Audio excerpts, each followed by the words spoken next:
Hi, everyone. I'm Jamie Vaughn with How She Got There, a Next In podcast brought to you by Next Level Recruiting. And today I am so excited to bring to you Chelsea Blasko, who is the co-CEO of Iron Galaxy. And she is also a board member of the Women in Games International. She's here to talk to us about her journey in technology and gaming. Hi, Chelsea. How are you? Hi, I'm doing pretty well today. Yeah, how are Good. you? I'm doing good. It's a Monday morning or Monday evening that we're filming. So end Exactly. of day and yeah. I've had a few iced teas. Have Although my you? last iced tea had a little strange blob in it, and I don't think that's recommended. Oh, I So probably not. Probably not. Yeah, I come loaded with the tea. I'm not a coffee drinker either. I'm not So, either. Not okay, either. yep. That my office is, and you can tell who hasn't had their coffee, and when you need to it's like, go ahead and make it for them, it's just so you can have a good day. But anyway, so I love to start off all of our podcast by asking this question: where did you grow up, and what did you think you were going to be when you grew up? I grew up in South Bend, Indiana. Okay. And the time when I grew up, I would say South Bend was a bit on a decline. Okay. Unfortunately, it had been a huge manufacturing hub back in the 1800s with the chilled Hmm. plow. And then we had auto manufacturing. We had AM General there, but really things were deteriorating a bit. So Hmm. I didn't really have any idea what I could be when I grew up. Basically, everything I saw was maybe you could be work in a factory, or you could be a server, or maybe you Hmm. could be a professor at the university, but there wasn't really a clear path or a feeling like someone could have big dreams. So to me, my goal, honestly, what I wanted to be when I grew up was just someone who didn't live in South Bend Okay. and who had found a good job. Hmm. And I didn't really know what that meant. I didn't really Hmm. have a lot of people around me to help me contextualize what one could do. So yeah, so I didn't have a lot of big dreams as a Wow. little kid, I have to admit. Mhm. Yeah, that's a first. Normally we get doctor or ballerina, but I think that goes to show like where you grow up, if the surroundings really kind of shape that your dream was a good job, and that's important. Yeah. You saw the importance of it. So Yeah, I yeah. I thought maybe I would do special effects makeup, but I figured that Mhm. wasn't a real career. So I kind of just crushed that for myself, and I Mhm. was very practical young person. Mhm. Yeah. Hey, there's always one in a family. I have one niece that is very practical, and if it doesn't fit in the box, it's stupid, and she doesn't need to know it. And my other niece is, there's a box. I don't know what a box is. Yes. So yeah, Yeah. so yeah, everybody needs a practical friend or family member, and there's nothing wrong with that. So tell me about your educational journey then. If you didn't really have a path that you were certain that you wanted to take, how did that lead you to where you went to school? Yeah, my so in order to get a good job, I figured I Mhm. needed a good education. So that was something that I did advocate for myself for. My family, we didn't have a lot of means, and I bounced around, went from Catholic school to public school, back to Catholic school. I was fortunate enough in fourth through sixth grade to get into an advanced program, and we really did a lot of hands on learning. Mhm. And that was phenomenal. I really enjoyed that. And so when it was time to go to middle school, I knew that the public middle school sounded scary and did not sound like a place that was going to be a great continuation of this. So I really advocated very hard to my mom to go back to Catholic school for eighth grade, or for seventh grade rather, Mhm. which she ended up, God bless her, stretching every nickel so that I would be able to do that. Mhm. And I also worked from an early age to help support that as well. Mhm. So I went to Catholic school from then seventh grade all the way through college because Wow. after high school, I thought I want to go to a good school. Mhm. Again, I didn't really know, didn't really have mentors or I was basically first generation college for my family. My mom had gone to community college, Mhm. um, but I ended up going to Notre Dame. Partially, it was in my hometown. Everyone was super proud of me. I knew the reputation of the university. So I Mhm. thought I'll get a great education there. And I got a really good scholarship that covered Mhm. about 3/4 of my education while I was Mhm. there. And so that was basically how I made my decision. How am I going to college? Mhm. Um, and when I got to Notre Dame, I didn't really, again, know what it meant. What am I going to study to get a good job? So I knew I wanted to study abroad. And I had Okay. been taking German since I was quite young. I started with some German when I was in fifth grade. And so I ended up continuing taking German. And I studied abroad for a full year, my sophomore year of college, which was one of the best experiences of my life. I highly encourage any young person, if they have that opportunity to study abroad, go for it. It, Mhm. it was wonderful. And because of that, I ended up majoring in German and fine arts. And I finished a Okay. semester early. I was able to get all my credits and finish a semester early, save some more money, and start working immediately Mhm. from my college experience. Impressive. I don't know anyone who's taking German in 5th grade. You know, I Hey. signed myself up for a German summer school. I was fairly nerdy and pretty Uh-huh. driven though. Mhm. I just knew needed to keep building some kind of skills. And I Yeah. thought maybe I could eventually live there and Mhm. use that skill to my Yeah. advantage. On one of our other podcasts, we spoke to a gentleman who is a video game designer who lives in Germany but is from Utah. And he Oh talked yeah. about how much he loves it. And he's like, I love the States, but Germany's awesome. So he made me want to move there. Yeah. Yeah. I know there are a bunch of studios, quite a few over in Mhm. Germany. Yeah. Yeah. So looking at your resume on LinkedIn, I see that you go from a department manager at H&M to it was a production coordinator at EA. How did that jump happen for you? Like, how was gaming on the radar for you? So I fell into it backwards, in all honesty. Someone I'd been working with at H&M. So I taught high school German. I Okay. really was making no money doing that though. Mhm. And so I figured I wanted to try to do something else.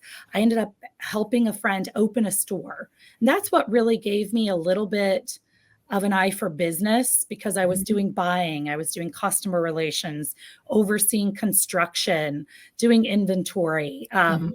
just doing a little bit of the books, payroll, managing employees. So that I couldn't be shy. I had been pretty shy traditionally Mhm. growing up. I had to be able to kind of present myself because when I was a teacher, I kind of thought that more of a role and I was kind of in a costume being a teacher. And that helped me not be shy. Mhm. Um, but that job helped give me, I think, the confidence to think, well, I can try whatever. And Mhm. then not having something to lose, I had that job in retail management. So when I heard about the opportunity at EA, I thought, why not? I've always really loved creative endeavors. Mhm. And I had no idea that you could make games in Chicago. I mean, I loved playing games as a kid. I'd taken like basic programming summer school courses when I was Mhm. little and played Oregon Trail and just done a Didn't we little. all? Yeah, Yeah. exactly. So I just kind of felt I had nothing to lose, and I went in Mhm. for an interview, and the interview honestly was a bit uh, unorthodox, one might Really? say. I think that the person interviewing me was just trying to see how I would respond to Mhm. getting shaken up a little bit. Um, but I came back and I went through another full day of I had I think 2 full days of interviews and ended up taking the job. When I started at EA, I was actually offered either to work on the project itself or Mhm. to work as an assistant to the GM. And I chose to be an assistant because I figured I didn't know anything about making games at that point. I figured I could learn about Mhm. all aspects of the business. And luckily, I did just that in that early role. It was really great. Yeah. So tell us, how did you go from EA to the CEO or co-CEO of a major game studio? Yeah. Yes, I started at the bottom, but within about 3 months, I ended up working on a project specifically at EA. I was working Mhm. basically as an art production coordinator, but I've always worn just a ton of hats. Mhm. Whenever I see something that it looks like it needs to be done or isn't getting covered, I've never been afraid to jump in and help. And I think that has really been the key element that's helped my trajectory in my Mhm. career in games. So I was doing anything from going over contracts, taking photos of assets for artists, running Mhm. out to grab ice cream for the team, working in spreadsheets. The first time I got to kind of spread my own wings as a producer, I worked making the training videos for Def Jam Okay. Icon. And it was Wow. just the video editor and the art director and me. Mhm. And so I felt pretty accomplished in that. And I was working with clients, so I had so many different things I was doing that then EA Chicago unfortunately closed down after I was Okay. there about a year and a half. Left Chicago completely, so I was laid off. Um, After that, I joined another small independent studio that was forming. I was one of the first 23 people there, and that was the first time I produced full projects. So I Mhm. went from producing just basically the art side and coordinating with other elements to producing all of the disciplines, putting the complete schedule together, engineering, art, QA, all of the pieces Mhm. that were needed. Also working a lot with marketing, cross promotions, working with our external publisher. So I just kept gaining new Mhm. experiences. And then I got laid off from there as well. And I have to admit, after that second layoff, about 5 years in, I kind of thought, what the heck am I doing? Mhm. Should I be Been doing there. this? Yeah. But luckily, I heard about Iron Galaxy. Actually, Dave Lang, who's the founder, had heard about Mhm. me, reached out, and I came in for an interview. And I have to admit, it was kind of similar to when I got into games. I felt like I really had nothing to lose Uh-huh. taking this job at Iron Galaxy. And I have to admit that initially I felt kind of like I was taking a step back in my career. I was going from full game development on AAA titles to working at a studio where I was number 13. So there were 14 of us the day I started, working on co-development.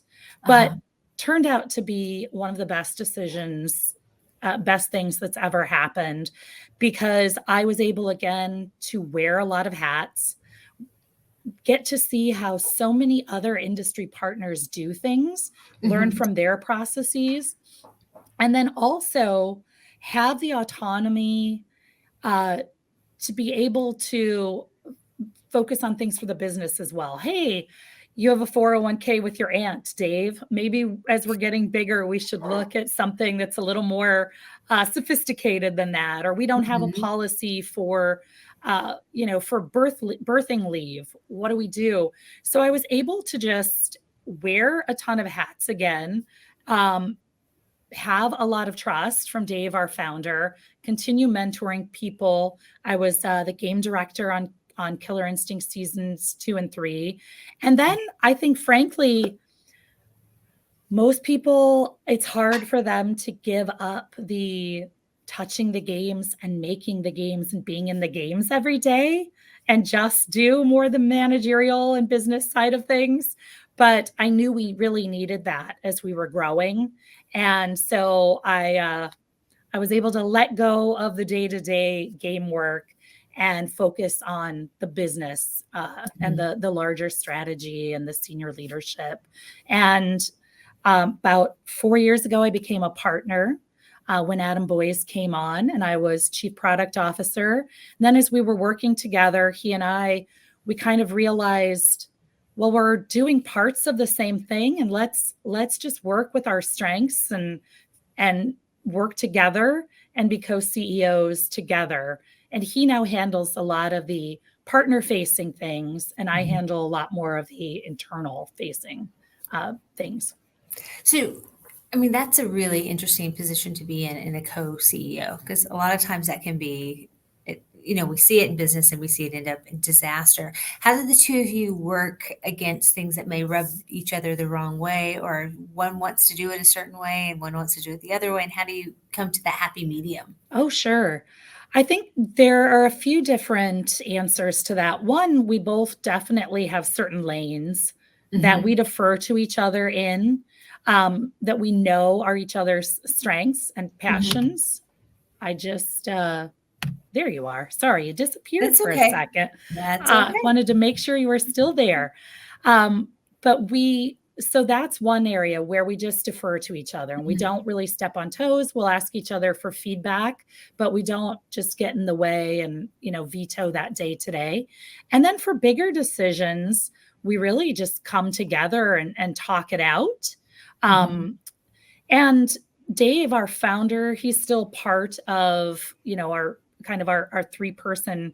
We all consult with one another on the Okay. big things. And I think it's kind of funny. Adam said this, but Adam tends to be the optimist, Dave is the pessimist, and I'm the realist. So I tend to be the facilitator and get Mhm. us all to a decision that works for everyone and push that forward, and kind of wrangle the two opposing forces. Uh-huh. I would also say Adam also tends to be more the negotiator, where I'm the facilitator. I let him go and handle more that kind of heavy negotiation, Mhm. and I kind of move things forward from there. Mhm. So we've we've definitely, it wasn't always perfect, right? We definitely had to go through some bumps to make sure we Mhm. were doing the things that we're best equipped to do. But once we hit that stride, it's been great, and it's been Good. great to have someone you can lean on. Mhm. It's not all on your own shoulders. Yeah. So what are some career lessons that you've learned along the way? I think, as I mentioned, don't be afraid to take a chance. Mhm. It can be so scary, but even when things seem bad, something great can come out of that. Uh, I've also learned that if you are interviewing for a job or taking a role, that interview should be as much about you interviewing the organization as it Absolutely. is about them interviewing you. Yes, Mhm. you want to make sure that you're going in and you're going to feel like you have an alignment of values Mhm. with whatever organization you're in. Um, and then just keep trying. It's going to be hard sometimes, but just keep trying. You'll make mistakes. Mhm. Most of them are not the end of the world, Mhm. especially, we're making video games. People do get extremely passionate about them, but no one's, we're not operating on people. So Right. it's okay to make mistakes. Mhm. Just be willing to learn, be willing to take feedback, and just keep moving forward. Mhm. I find myself on a constant learning journey. Mhm. So, how do you think that we need to get more women involved in the gaming world? I know it's very male heavy, and there's nothing Yes. wrong with that, because everyone has their place in that. But I feel like it's the doors are opening more and more to be accepting of women as being part of that gaming club. How do you think we go about getting people to even think about that as a career? Yeah, well, I think we need to start younger with getting the Mhm. message out that it is a viable career for women. I think every time there's something terrible in the news, it gives women pause that Mhm. this is not an industry for them. And I Mhm. want to tell them that not every place is like that. You don't Right. have to have those experiences. Mhm. You don't have to stay at a place if you are experiencing discrimination or harassment. There are Right. other places that you can be accepted and feel Mhm. comfortable. But a lot of it, I think, is just we do work with a lot of universities. We have Mhm. interns from universities. We talk to some high schools, helping women understand that it can be a place for Mhm. them. Also helping them choose areas of study like computer science or some things that Mhm. are also have become traditionally more male dominated, and let them know that that's also a great path, and Mhm. that there are other jobs than just programmer as Right. well. There's so many different, you can do marketing, you could be in HR, you could be an artist. There's so many different avenues you could pursue. Mhm. Yep. So as we wrap up, is there any piece of advice that you would want to impart to our viewers as something that you just feel is essential for a career? I really think, like I said, I encourage everyone not to be scared, to take a few risks along the way, not to be scared. Sometimes the best things happen out of the thing that seems the worst in the Mhm. moment, Yeah. whether it's just life and career can just open up for you, and to just grasp a hold of those opportunities, and don't be afraid. Don't be afraid Mhm. because someone has said it's not, you've heard it's not for you. Right. Yeah, just don't be afraid. Well, I love that. So, Chelsea, thank you so much for taking time out of your super unbelievably busy schedule to talk to us today. And Thank you. by the way, you're welcome. And by the way, we're excited that you guys are in Nashville, that you have an office here in our hometown. And We we are love super having excited too. We you. just, Good. yeah, opened last May. So Mhm. we have plenty of space for more folks to join us. Yes, and several of us have met a few of your interns that have now been hired on. I'm very impressed with the Wonderful. team. Yeah. So, everyone, if you like what you heard today, make sure to hit subscribe, and we'll see you next week with How She Got There.